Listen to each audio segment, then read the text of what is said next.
Folks, we're back. This is Steve Sanson and Steve Jonas for Veterans in Politics.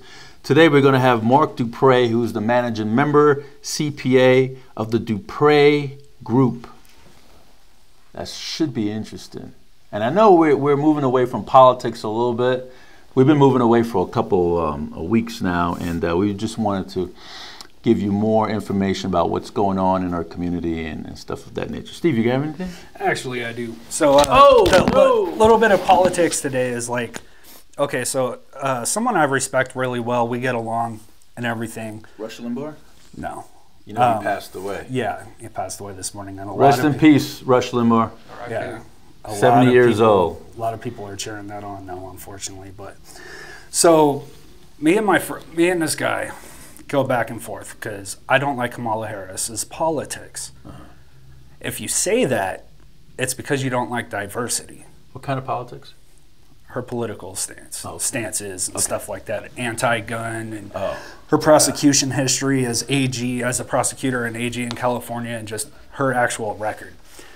Well, this guy, anytime you say anything bad about her or against her, it's you don't respect diversity because she is a woman of color. Well, I remember in the Bush administration, Condoleezza Rice, African-American woman, Secretary of State, first. Nobody, celebrated diversity then because they didn't like her politics. Right. Colin Powell, obviously, but as a man before her, but no one was touting this diversity line, saying how great it was and glass ceilings being shattered. Sarah Palin, 2008, we could have had a woman VP. Same thing. Sorry. No, it's my thing is whether you like their politics or not, it's like, okay, so what is it about? Is it really about diversity or is it about their politics? Because if it's about their politics, someone like me who doesn't like their politics, don't tell me I'm against diversity or I hate women of color because I don't like a politician for their You just don't like stances. their politics. So they're politicizing diversity. Is Yeah. what they've done. Yeah, and it frustrates me and I get tired of it. Yeah. I don't blame you. I don't blame you. Yeah. I feel the same way sometimes. Right. I don't think I have any. I do have one. Not really a rant, but I just want to compliment the Las Vegas Metropolitan Police Department. Believe it or not. What happened was I had a dad that reached out to me and saying that his son was incarcerated in the Clark County Detention Center, and he couldn't get anything from the police. Nobody would talk to him. His son was in some type of altercation inside the correctional facility and got beat up. And he made some strong allegations against his son's mistreatment in the Clark County Detention Center. And I reached out to a few folks. I don't want to say who they are, but I reached out to a few folks, and they responded back almost immediately. The assistant sheriff responded to me. Also, the detective from Internal Affairs also responded to me. In fact, he responded this morning. And I put everybody in contact with the dad, and the dad told me that not only did the assistant sheriff responded to him, but the floor sergeant of the correction facility responded to him, the nurse responded to him, and the a psychiatrist responded to him. So now everybody's responded to Dad.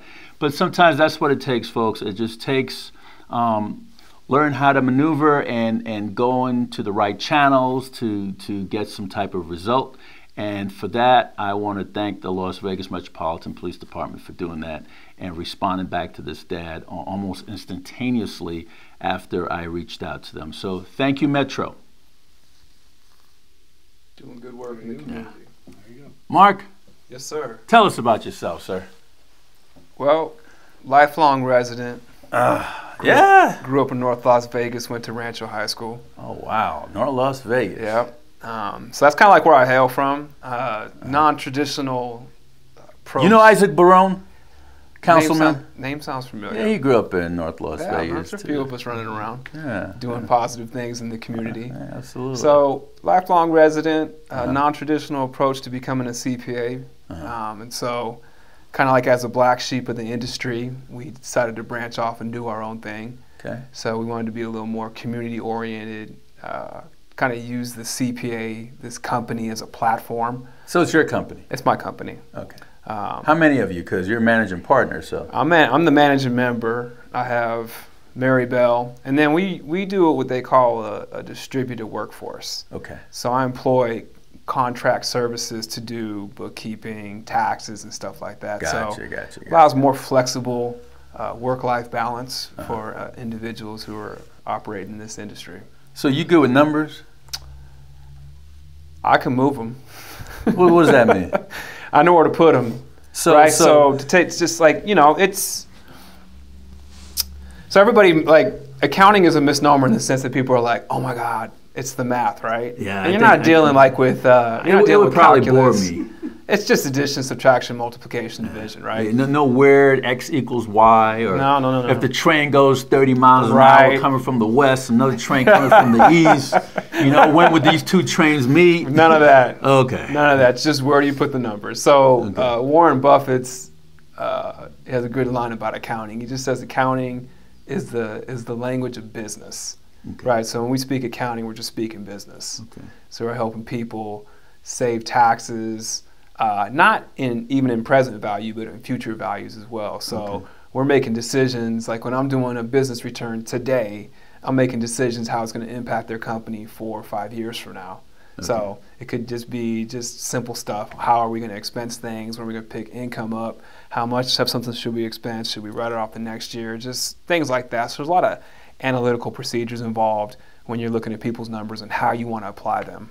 All right, so I'll throw some hypotheticals at you. So you got somebody that's showing up, and they probably live in an apartment, and they lost their job because of COVID or whatever the case might be, and they're on unemployment and all that, and they're half of the year they work, but the other half of the year they didn't work for 2020, and they're coming to see you. What do they need to bring? Well, if they're coming to see me, they probably shouldn't, because I'm more small business solutions, but... Oh, so you don't do residential? We do residential because they spill off of the business return. So they have these things called K-1s. Okay. So if I'm a business owner and I own a pass-through is saying my company doesn't get taxed. Whatever the results are of the company get passed through at the ownership level. That's where we prepare the 1040s. Now, we do 1040s. We do tax returns for the community. We do have programs where we'll do discounted tax returns for, say, like police officers, veterans, because that's part of our platform. But in the grand scheme of things of how I make money, we do a lot of small business stuff because that's where the money's at. Now, to answer your question, we would ask them, for a copy of their last year return, because we need to kind of have like a template of what they did last year, so that we can ask the right questions on how we can approach this year. So W-2s, 1099s. If they're living in an apartment, they probably don't have a 1098. So these are just documents, 1098s, mortgage interest. 1099 would be something that they get from working for somebody, subcontract capacity. Obviously, W-2 self-explanatory. Date of birth, driver's license, that information is critical to e-file their tax return. And how quickly would they get their money if they get a refund? Oh, on that one, if we got a return like that, we could flip that in an hour and they would get their refund within 10 days. Okay. All right. So here's another hypothetical. You got somebody that owns their own home and might have done some work on it, and then owns another home and probably done a whole lot of work on it, and they're coming to see you. What do they need to bring? So you would want to bring all of your real estate documents. So you would bring like 1098 mortgage interest statement. Okay. Typically that has like mortgage insurance premiums, the origination date, the real estate taxes that occurred throughout the year. That'll cover the bulk of their personal residence. The second residence, they would bring the same information. There are caps as to how much you can write off based on the amount of your home that are financed. So they changed the tax law in 2018 and went from $1 million, so you could write off a mortgage interest up to $1 million on two properties. And they reduced that down to $750,000. So why did they do that? Well, they wanted to. What the theory is, they wanted to get people off of Schedule A, which is where you do your itemized deductions. Okay. And they wanted to simplify the tax filing process and shift more people to taking the standard deduction, where it's like, here's your standard deduction. You get 12.4 as an individual. You get 24.8 married filing joint. You get 18.6 if you're head of household. You know, I want to know the difference between all those, but I'm still on this one guy. Yes. Okay. So what happens if this one person did a whole lot of home improvements? Does that person need to bring that as well? So if there's sales tax on the home improvement, yes. Are they renting the home out? If they're renting the home out, so they got their primary residence, which is where they live, and so they got a secondary, and they got a second home, and say they rent that home out. Depending on the nature of that home, if it's their second residence, you could only probably write off the sales tax on the home improvement that you did to the house. Just the sales tax? Just the sales tax. What Now, about the parts and labor? Come on now. you would add that to the basis to the home when you sell it. So what does that mean? That just closes the gap on how much tax you have to pay. Now, if you have a rental property, Okay. then you can write that stuff off. What? Whatever the improvements were. You could write off all the home improvements. Right, because now it's a business. A rental property is just a business. Gotcha. Sole proprietor. So if it's a business, you could write it off. Absolutely. You could write it all off. I would encourage, yes. I would encourage your friend. Now, if there's things that, there's always, with the tax laws, it's always yes and no. So there's a rule in tax where it's like, if you go to a CPA and you ask them, what's 2 plus 2? They probably tell you 22. No, they should tell you, don't say 4, because the numbers can be manipulated. That's so why I said 22. Yeah, it could be 22. It could be that. It could be whatever. It depends on how you maneuver the money into which tax year you maneuver it, because it could change the value of the deduction. So back to the rental property. So it's like my friend's grandfather said. I would tell your friend, rent the property out, make some business income, because there's an acronym. When we'll go back to my friend's grandfather thing. Buy property, buy land, because they don't make no more of it. Okay. Right. So if you can get your hands on some of that, you'll make some money. They say owning real estate in America is probably the quickest path to becoming wealthy. So now, why is that the case? So in the rental real estate world. So you let me stop you. So you're saying if you own real estate, you could get wealthy a lot. Well, think about how this country started. I'm thinking about Donald Trump right now. Think about Donald Trump. Well, I mean, yeah, but he's been able to write off legally. You know, so and people get mad at him, and he goes, "I didn't make these laws." That's right. Full disclosure, you know, I didn't vote for Trump, but people asked me, "So what do you think?" Because they were trying to catch me like being a hypocrite, and I'm like, he just took advantage of the tax laws. Exactly. And if that's what the tax laws were, what he had to pay back, and then that's what it is. Because I would do the same thing for my clients. Right. You know, I have the personal mark, I have the business mark. Business mark, I'll make you money. So what happened if you took this home and you commercialized it? So there's an acronym that if you take this home, commercialize it, turn it into a business property, and it's just called Ideal. Right, and so Ideal talks about like the 5 different things that you can get or that you're going to benefit from in having like this business property, like Trump would have benefited from. So the first one is just the interest, right? Okay. So you write off the mortgage interest. Great, Mark. Everybody writes off mortgage interest. We get to write off mortgage interest on our own properties. Right. Awesome. What's the big deal about that? Well, when someone's paying you rent, they're basically paying the mortgage interest for you. Okay. Right. So now that mortgage interest is covered. And that'll cover the E in Ideal in a second. Right. The second thing, the second letter is D, right? So that's just depreciate the property. Why is depreciation cool? Well, it's a non-cash expense. So now I get to take real money that I received, and then I get to take this non-cash expense and deduct it from that real money. What does that do? That reduces my taxable income on that property. So we just keep whittling this amount down. Then you have A, which is just appreciation of the property. You know, generally over time, land is going to appreciate. It's just the way it works, right? And then the E component, which is tied into the interest. This is the best part. Actually, I think L might be the best part. I'll let you guys decide. Okay. So someone's paying your interest. They're making that mortgage payment for you in the form of rent payments. Okay. At the same time, you're building equity. So someone else is paying you to build your equity in the home. So every time that payment gets paid, they pay you, you pay the mortgage interest. That equity keeps building in the house, right? Because you're one step closer to owning that property. Okay. So I got tons of questions for you. Okay, and then we'll just go to the last one, which Steve, you could jump in any time you want because I'm just going to keep going. This is good. So the last one is L, which is leverage. Right. So leverage is I'm going to borrow some money. So I'm going to invest that money. Okay. So the goal in leverage is, and this is what all these big stockbrokers do, they borrow money. It's better to use other people's money. That's right? all you're using somebody else's money, right? That's all it is. So you're using somebody else's money. Right. And you're just betting that the money that I'm going to make on my money is more than the borrowing cost and the money that I just got from a bank. Okay. And generally it is. Okay. That's your ideal acronym. So what happens if you have these properties in different trusts and you have different people in the trust? How does that work? That's a very complicated tax structure. Well, hey, you got to know. As far as the dynamics of how the rental properties work, they're going to work the same. Okay. Then it's just going to come down to how they flow in between the trust. But the mechanics of it still work the same. Do you put everything on one tax, or do you have to separate them? So it's a liability issue.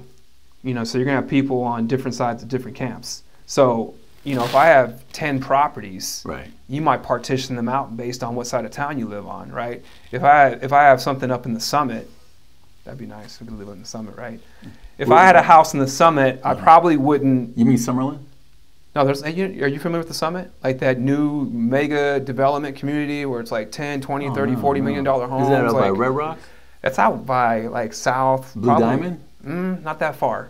So you got the Ridges, which used to be the most expensive place in Vegas, and now Summit is like, it's like the fees just to live there annually, not including your home, $250,000. It was a Rhodes Ranch of the 90s then. Yes. Okay. Yes. So you wouldn't want to take a home in the Summit and pair it, say, with a home like, say, where I'm at, where my mom lives in Lake Mead Civic Center, right? Because what would happen is if those two were under the same legal shield, something happened in, say, the North Las Vegas property, someone got hurt. Right. Or someone got shot. And they sued you. Well, they would sue everything under that umbrella.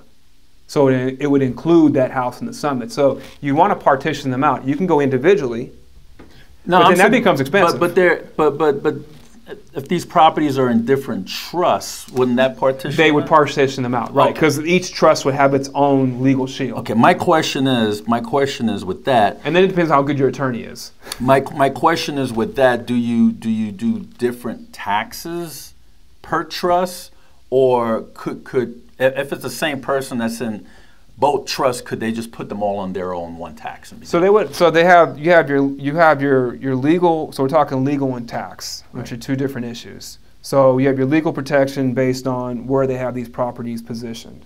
Right. And this particular individual, at the end of the day, what's going to happen is, from a tax standpoint, you'll have the flow through from the trust in the form of a K-1 coming down to their individual return or the partnership return, and then down to it's a labyrinthian web, depending on how complicated it can be set up. So they could put it all on their one tax. It'll end up flowing to their one tax return. Oh, okay. Yeah. Okay. And if they own a business, that's just separate. It's just separate. And if you do own a business, what do you write off in the business? Everything, right? Well, under Section 162, it just says ordinary and necessary business expenses. So that's everything. Yeah. All right. As much as you can. But before I go into more questions, Mark. Well, I was just going to say, going back to, so I looked up your company today, and I appreciated that. Like, it seems like your guys' goal and focus is to lift people up and get people that aren't necessarily business savvy or whatever, but have that entrepreneurial spirit and want to help them out. And it made me think of a quote, because Godfather is my favorite, the first two, my favorite movie. And Michael Corleone was saying this is about how, like, Trump, and I'll tie it in other, discontent for money is just a trick of the rich to keep the poor without it. And that's how I feel that when people attack Trump and stuff like that, it's like, okay, yeah, he personally did whatever he did, but instead of just attacking him, these other people, like we have our Speaker of the House, bought over $1 million worth of Tesla stock right before all government vehicles were mandated to be electric cars and all that stuff. So I would like to see, like, your company does this, so I'd like to see more people, instead of just attacking rich people, making everyone hate rich people, teach people how to get rich. That's, back to when we started talking about in the beginning why I started this company. It was going to be the company was going to be able to let me do the things I wanted to do to create like a life purpose, which was to kind of go back into the community where I was raised. I made it out. You know, I got 5 siblings that just are still trying to find themselves, and they're older. I'm 5 out of 6. Okay. You know, but I had a lot of homeboys, a lot of people that didn't make it out. Yeah. You know, just what they call saying stuck on stupid. Right. But a lot of it has to do with your environment. Right. You know, how you were raised, where you were raised, the conditions in which you were raised. We're all like that, right? Right. So for me, you know, like I said, I started later in life. You know, by the grace of God, I've been able to create this life that I have. But it's not lost on me that I need to get back. Right. So to your point, very prescient. Yeah, my overall ultimate goal is to set up something within the North Las Vegas community to give back, to say I'm Latino by descent. And I know that how we can participate, just in the grand scheme of things, is to learn financial literacy, right? Is to learn STEM, is to be self-sufficient. I don't believe in asking for handouts. Right. I believe in just the hand up. Hand up. Right. I should introduce you to Isaac Barone, then. He's a councilman in Las Vegas. And that's my goal, is to kind of create that, is like kind of create awareness and give people the ammunition that they need. I'm pretty liberal socially, but I don't believe in equalizing outcomes. I believe in equalizing opportunities. Right. And so the overall goal would just be trying to equalize the opportunities. One of the things I like to say is that, you know, the people who are making the money, or say the people who make the rules, they're playing chess. Right.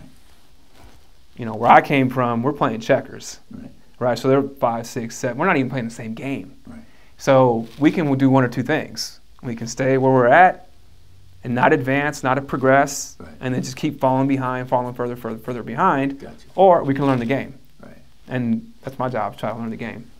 Learn the game is a lot better. And Reddit's helped a lot with that lately, with the GameStop and AMC. I'd rather all my friends be wealthy than I be the only wealthy one. They're all poor. For sure. There's no fun in that. Yeah. I don't even know what is it? Shorting stocks? Yeah, is what they were doing, betting on companies to fail. I didn't even know that was a thing until all this. That's how the real estate market crashed in 08. Yeah. You know, because I don't want to be the one bringing the Grey Goose all the time. You know what I mean? No, because they expect you to. I want one of my friends to go bring the Grey Goose too. So tell us the difference between head of household, married filing jointly, married filing separately, and did I miss one? Single. Single. Oh. The single. Single. Tell us about the difference and the tax bracket. And let's throw a couple dependents in there and how much you get from dependent. And you know what? And I know I'm talking fast because I'm going to forget. That's why I'm saying it out. And throw some solar in there, because you know there's people getting solar and you see you get credit for solar and all that. Tell us all about that. One of my bigger clients has a solar energy company in California. Okay. And so you get 26% credit when you install your solar panels. So I got credit on the books right now with the IRS. Not too many people can say that, right? No, you just do the opposite. So there's that. And then back just to the filing statuses, it just determines, you know, are you married? Are you single? Do you have a kid? So we'll go head of house. We'll take. And is there any liability if mom says, hey, I'm married filing separate because I don't want to be a part of your student loan over there, Dad, because I know you got tons of it. Yeah. Is there any liability? I mean, you're attached at the hip, right? Because Nevada is a community property state, so you can't just absolve yourself from whatever the other person's doing by filing a separate return. Usually when you file, you can't? No. Oh. So usually when you just file a separate return, the reason for doing it is maybe you might try to game the system to reduce your tax a little bit, but generally when you file separate, whatever this person claims over here, like say standard deduction or itemized deduction, like we talked about in the beginning, that same person has to take those same deductions on this side. Okay, but let me stop you right there again, Mark. I'm sorry to interrupt you all the time. But what happened if Dad owns the IRS $40,000 prior to Mom being in the relationship with him, and now Mom's like, hell, you know, I don't want to be on. I want to get my refund. Right. I don't want to be on that because I know if me and you fall together, I'm not going to get my refund. Right. She should be able to seek remedy to get her refund if they're associating it or attaching it to him if he had a precondition coming into that marriage. Because I've seen instances where, you know, you had a couple who was married, right, and one of them were committing fraud, embezzling money, and they got into a whole bunch of trouble with the IRS. Then they would get divorced. Then they would come after both of them. But as long as she could prove that she had nothing to do with it, that she was like an innocent spouse or he was an innocent spouse, they usually, the IRS will rule in their favor. But is that one reason why mom should file married filing separate? I don't think it's going to absolve you from legal liability. Really? Yeah. Man, this guy's telling me all the wrong stuff. I don't want to hear. I don't want to create false expectations, right? Because expectations lead to frustrations. Right. So it's this way. He's also a poet, don't you know it? So if we start at this level, right, we're good. One Like, simple thing. yeah. So it doesn't work if they file separate and dad had a $40,000 IRS bill. No. Really? Yeah. Oh wow. Well, I mean, my current feeling. I've been telling people the wrong information. Hey, you know what you know, right? Yeah. Or the bounded rationality that say you don't know what you don't know. Right. But either way, you get to the same And result. if you didn't know it at the time, you didn't commit fraud. It doesn't. Yeah. If Exactly. you're not aware of it, it didn't happen. All right, it's not a lie. Yeah. No, it's not. So my fiance, her ex-husband is a doctor. Right. And he got into a bunch of trouble with the IRS. So I mean, after they got divorced, they were initially coming after her. Right. But then they eventually stopped chasing her because she was like, I'm just an innocent spouse. I had no idea about his business dealings and what he was doing, you know, part and parcel from me within the context of the relationship. So eventually they called the dogs off on her. But there is a process. You know, they're going to try to go after who they can go after to shake them down. It's kind of like, you know, you're trying to get to the secondary and the third or fourth person to get to like the lead criminal, right? So you start shaking people down to see if you can get, you know, the fruit off throw the shit tree. against the wall, see what sticks. See what right? sticks, yep. Right. I mean, they're a revenue collection agency at the end of the day. They're just trying to get paid. You know, I think at the end of the day, that's lost. It's like they got to make money because they got to get paid. They got to fund their department. Right. So the only way they can do that is come after people who owe them money. Right. So, and whoever gets in the way is whoever gets in the way. You know. So Because tell my understanding, you guys you were doing credit collections back in the day. You know. Yeah. Okay. That was another life. Yeah. So tell us about the dependent taxes. How does that work? So if you have a dependent And they're- child care credit. Yeah. So if you have a dependent, Right. so we'll take your child. And Can I they're put my dependent. dog on there? I got like 2 of them. You know, I think we're going to be trending in that direction shortly. Really? Yeah. Because you know they're expensive. They eat. No, they are. Yeah, and you got vet bills. We got 2 toy poodles, and I can tell you, you know, we drop 5 digits annually on them. You name it. Veterinarian, haircuts, food, you name it, right? Get their nails. They're trimmed, kids. and the They're just like having toothbrush. kids. They're just like having Exactly. kids. They're just like having I kids. want to put my pets on there. You should like. You would become popular as a politician if you ran on that platform. Really? People, I mean, there's like people bringing dogs I think into you the want to gyms be a now. politician. I can Nah, see I it don't in want your all eye, that. took the toes over there. You want to run for something. I don't want that. I can feel your energy over here, Mark. I don't want that scrutiny, man. God, that's what you said today. No, I got enough people hating me. So if you become a politician, Well, you get that much more. tell us about. You didn't tell us about the credit. How much you get? $2,000 if your child's 17 and under. Ah. Now there is a push going on. Whenever they pass this bill, they might bump up to $33,000. Right. We don't know yet until they sign the bill. Right. But right now, as it stands, you come in, you do a tax return, you claim your kids, $2,000. Now there's a caveat. There's always a caveat with the IRS. If you're single and you make less than $200,000, you get the $2,000 credit. As soon as you go over that $200,000, it phases out, and then eventually it goes to zero. If you're married filing joint, it's $400,000. Okay. The stimulus checks, you got to pay all that back? No. You sure about that? Positive. You know Ron Q? No. Okay. Go ahead, Steve. I know you had something. Oh, no, not now. I'm good. Oh, you're good now? I was going to interject with a joke, but okay. We're good. So what about the the child care credit? So you're talking about like daycare type Daycare, stuff? yeah. Yeah, so usually you can get up to, there's all phase outs and stuff, but you can go $3,000 per child. It's like 20% of the daycare, so you get about $600 credit. And credits are huge. So the difference between credit and a deduction is the deduction is only whatever your tax rate is off of your top dollar. Okay. Right? So if your tax rate is 20% and you got a $100 deduction, you're only getting $20 on that. Where when you get a credit, it's dollar for dollar against whatever tax you owe. And then if it's refundable, you get that money back. So back to the child tax credit, $1,400 of it is refundable based on where you're at on the income bracket. Okay. So the stimulus thing they want to give out to everybody is that 14, if it does pass. Yeah. Did it pass? Not yet. Okay. You want it to pass? Mary Bell doesn't. Well, she doesn't count. That's first day in the office. She's like, we're just bankrupting this country. Oh yeah, but I bet you if you wrote her a check for $1,400, no, she'll take it. Yeah. Oh yeah, look, I take it too. Yeah, that's how I am. So we're all mortgaging our children's futures and our dogs. Your pet poodle. Yeah. So it's $1,400 per person, like mom, dad, and the kids. Yeah. And it's good, but it's so what happens if you got 5 kids? It's $1,400. Well, not for the kids. So I don't know how they're going to do the kids. All right now, all they're saying is you get $1,400 per taxpayer. Right. Folks, we're back to Steve Sanson, Steve Jones of Veterans of Politics.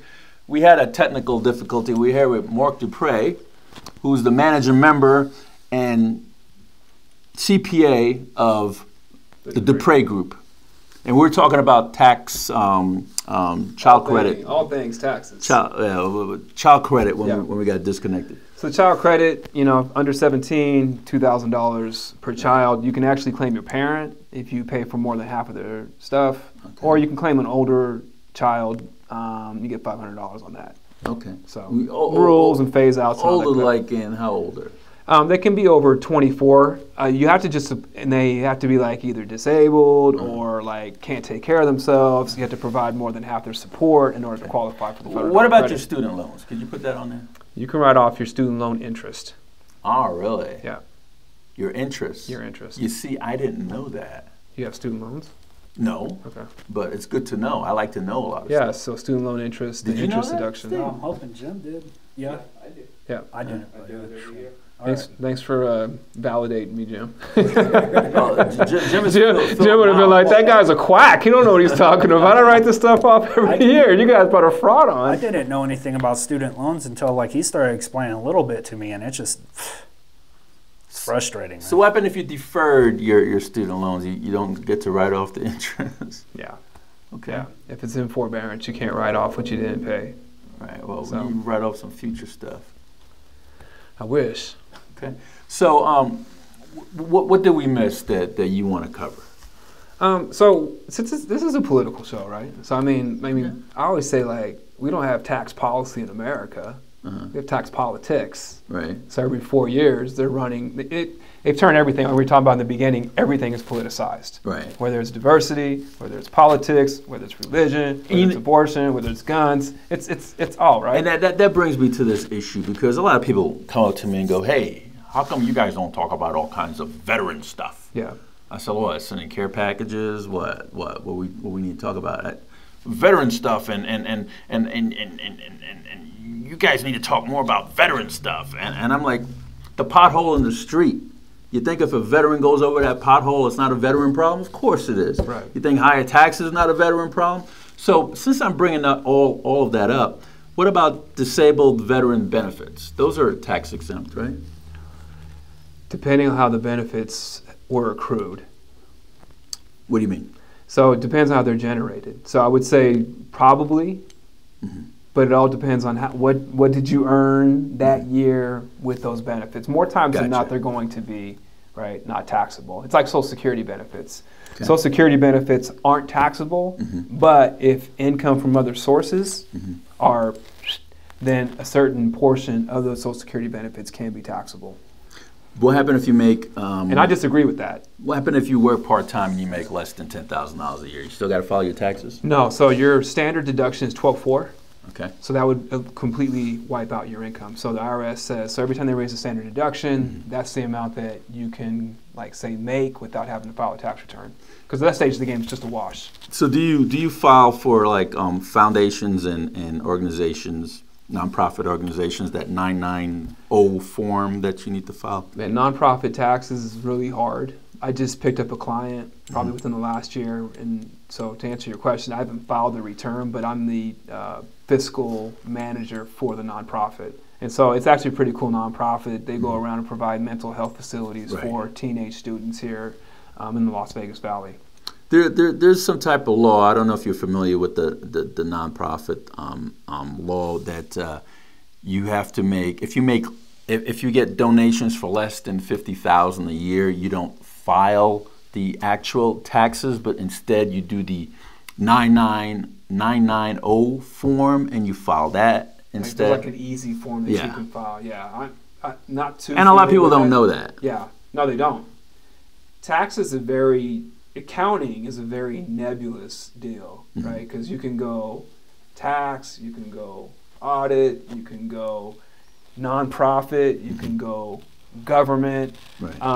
One of the misnomers of being, so I focus primarily on tax and being a tax consultant and advisor, is that people come to us for all things. Right. Like, hey, what do you think about this government thing? Or what do you think about this nonprofit thing? And I'm like, it's so different. It's like law. Or it's like medicine, you know. Like my girl practices dermatology.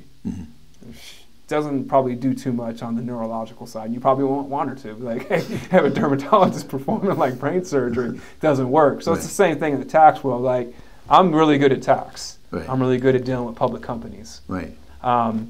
Probably not strong in government. I would tell people, like, I didn't do too well on the CPA exam on the government side. Right. So you couldn't be an IRS agent then? Huh? I'm smarter than the IRS agents. Oh, wow. Wow. So you might want to delete that part, because I've had some good success writing some really good letters and getting some refunds for clients. Speaking of that, do you show up for if one of your clients is going to have an audit? Do you show up for that? We'll represent. Okay. 90% of audits are just letters. Okay.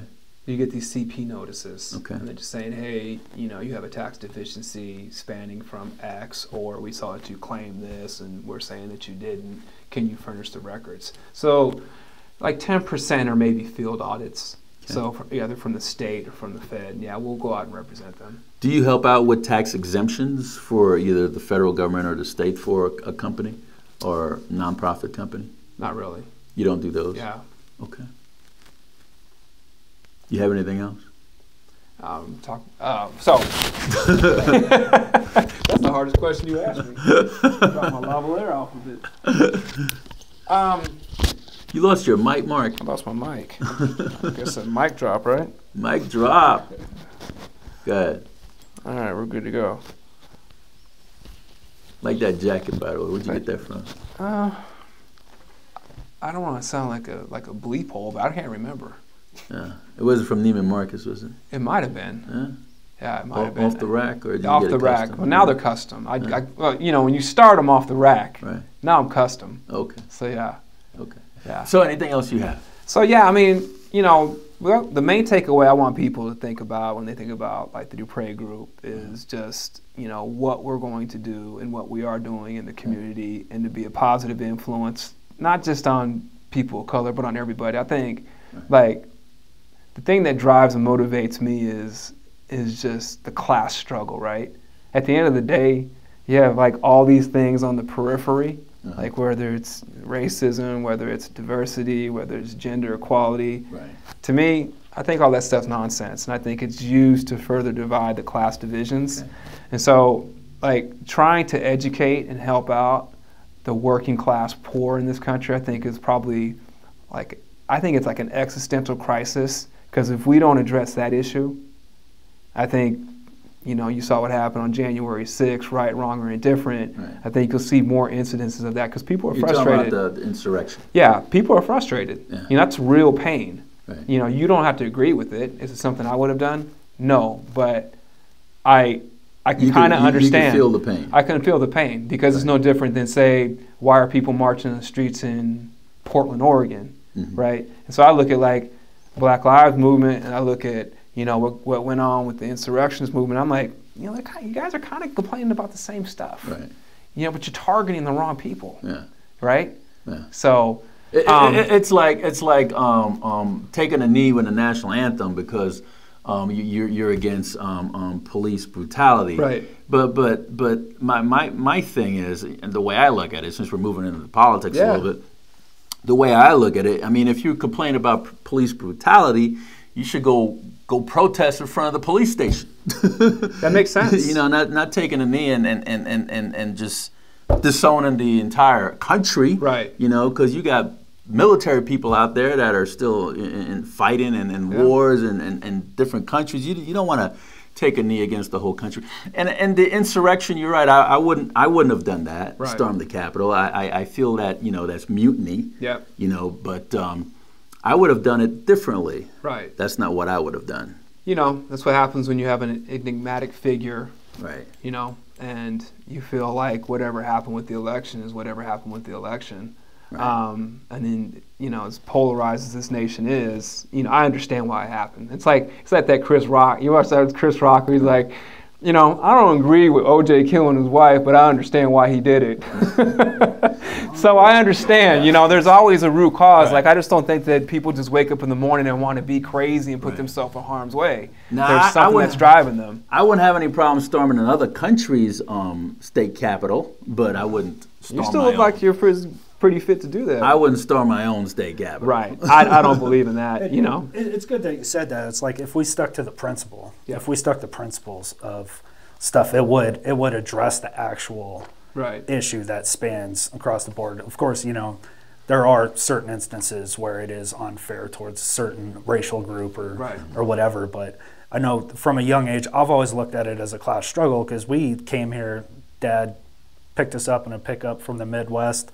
We came here, 5 of us in a 1-bedroom apartment, and and we had our upbringing and stuff too. And it's like I was going to school with kids that when come high school, they're like, "Oh, you're a privileged white dude." I'm like, I grew up with you. We went to the same school. Right. Like, you've known me since I was in 2nd grade. What do you mean, like, whatever? So yeah, just sticking to principles, man. It would help a lot. It's there's this. I don't know, what you guys follow, don't follow. I believe the media is a device to kind of exploit and manipulate the masses. It's a tool, right? Yeah. Used by, the bankers and the corporate elite and Wall Street to kind of run this country, because at the end of the day, we can fight and say, hey, you're right, you're wrong, diversity, not diversity, politics, not politics. But at the end of the day, you still keep seeing this disparity in the wealth gap. Yeah. You still see that upper 1/10 of that 1%, that accretion of income going to them, right. And the other 90-some% losing the money, but the 90% are fighting amongst themselves. Yeah. Till we address that issue, I don't know what's going to happen. There's you're familiar with Noam Chomsky? He has a book called Manufacturing Consent. It has to do with the manipulation of the media on the public masses to kind of keep everything under control. Yeah. I believe that, because the statistics bear that out. Look, sounds like we're going into another show there, Man, Mr. Dupras. Yeah, we don't want to get too deep in the woods on that. Steve, you have anything else for Mr. Dupras? No, I'm good. So, good things. Mr. Dupras. Yes, sir. Could you look in the camera and tell folks, since this is tax season, why they should come down to your Dupras Group and use you to do their taxes and your point of contact? So, Marc Dupras with the Dupras Group. Come check us out.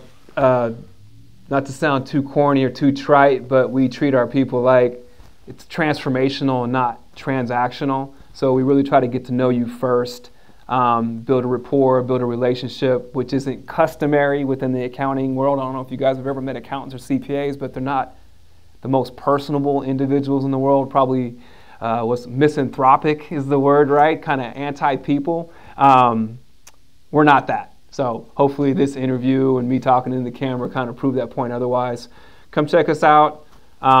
Check me or Mary Bell. You can contact us at 702-379. What's our new number? Okay, you can contact me directly because I actually do put my number on the business card. So my clients contact me directly. They're in direct contact with me. I have a policy. We get back with everybody every day, no matter what. So 702-379-2004. If you're a police officer, if you're a veteran, we'll give you special discount rates. We'll help you out with your taxes. We'll provide free consults. So check us out. We'll take care of you. Mr. Dupras, thank you so much for being on the show. Appreciate you, Steve. Folks, that's Marc Dupras, who's the managing partner, managing member, CPA of the Dupras Group. What's your website? TDGCPA.net. TDGCPA.net. There you have it. This is Steve Sanson and Steve Jonas for Veterans in Politics. Until next week.